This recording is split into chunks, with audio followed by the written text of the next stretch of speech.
Plus, yes, parents, another Thursday Thoughts for you. We're almost finished with the first week of the second semester. So the students are starting new units, in some cases learning some new material. As teachers, we're getting grades together. That's right, we're compiling all of our grades from the first semester, getting those ready to go. Mr. Voice does a great job of getting those compiled onto report cards and getting all that kind of stuff straightened out, checking calculations, make sure everything is right. Then we'll spend some time putting comments on those report cards, and you'll probably see some access to those in the next couple of weeks. We'll notify you guys when those report cards are ready for you. But when you get those report cards, you're going to take a look at your students' grades, and you're probably, if you're like me, going to start making some judgments about certain things. Maybe some judgments about your students, maybe some judgments about your students' teachers, maybe some judgment about the school in general, based on, again, the grades that you see on that report card. And one thing that I want to emphasize, and I get this all the time from students, that they just haven't learned enough, or they're just not smart enough. In fact, I had a discussion with a student just the other day. We were talking about his final exam. I gave those back the other day, and so I told him if they had any questions about it, come see me. He came to talk to me about it, and he felt that he just hadn't learned anything this semester. I was like, why do you think that? He goes, well, I didn't get an A on my final. He didn't get a bad grade, he got a B on his final. But his impression was he hadn't learned enough because he didn't get an A. And as we went through and we started talking about some of the subjects, before the semester, did you know what justification was? No. Do you know what it is now? Yes. Before the semester, did you know what sanctification was? No. Do you know what it means now? Yes. So we went through the final, and it turned out he had learned a lot over the course of the semester. Now, he did a pretty good job of giving back to me what he understood of it. It wasn't quite A-level work, but it was B-level. He had learned a solid amount of information over the course of the school year. But he had felt that he hadn't learned enough because he didn't get an A. I'm not a huge fan of grades myself. I understand in our society that's how we grade academic performance, is by giving a student a grade on their work. Whether you're in private school or public school, whether you're in a university or elementary school, that's how we grade academic performance, is by the grades that you get. But one thing that I always emphasize to students is that a grade that they get does not reflect how smart they are. The grade, in most cases, reflects how much effort they put into getting those grades. We have a lot of students here on this campus. I know a lot of students on other campuses as well, that they're not the naturally gifted, intelligent, wonderkind kind of child, but they put in a lot of work and a lot of effort to study and get their work done and make sure their homework is in on time. And those kids end up getting good grades. I also know a lot of kids that are very gifted academically. They're gifted in intelligence. And their grades certainly don't reflect that because they don't put the effort in. And in more cases than not, grades are an indicator of, especially at the higher grade levels, how much effort a student has put in rather than how naturally smart they are. And the Bible has a lot to say about effort and how hard we work. In Proverbs alone, there's many Proverbs that talk about hard work. Also a lot of Proverbs that talk about laziness. For example, Proverbs 13:4 says, lazy people want much, but get little. But those who work hard will prosper.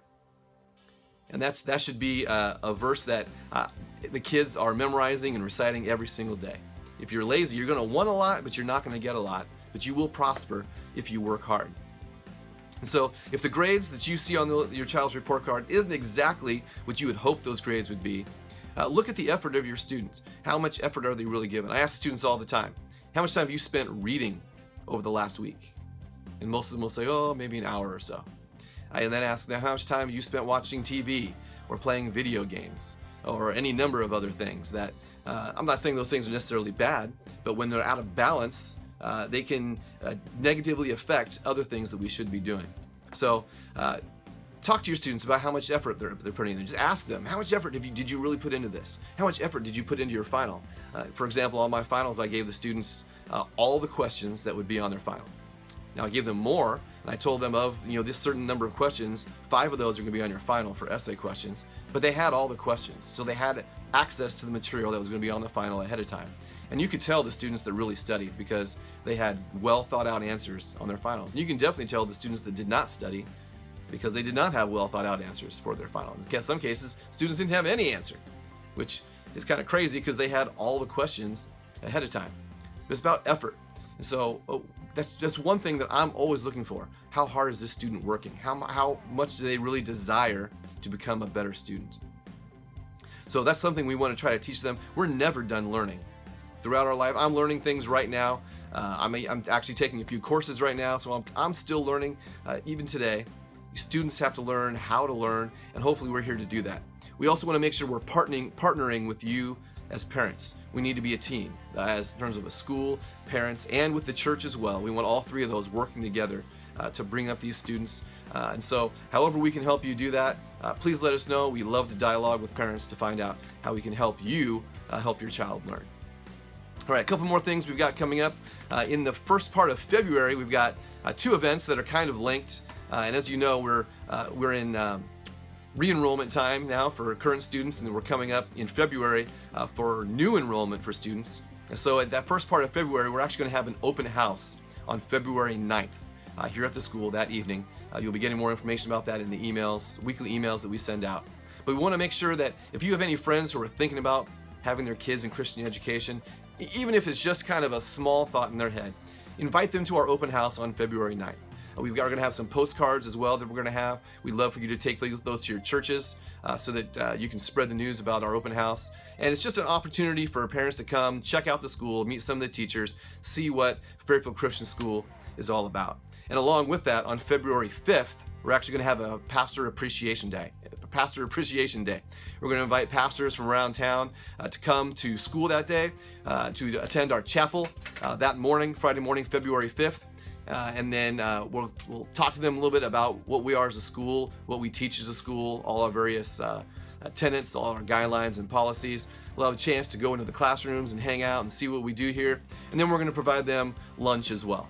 So it's an opportunity to say thanks to pastors, but also get the word out to pastors that Fairfield Christian School is here, and we want to partner with as many churches as possible to educate young people, not only in academics, but in giving them a biblical worldview as well. All right. Like I said, report cards will be coming out in just a few weeks. You'll be hearing more information about that as we're closer to handing those out. I hope you guys have a fantastic weekend. Hope you guys have a fantastic week next week. Hope to see you soon. God bless.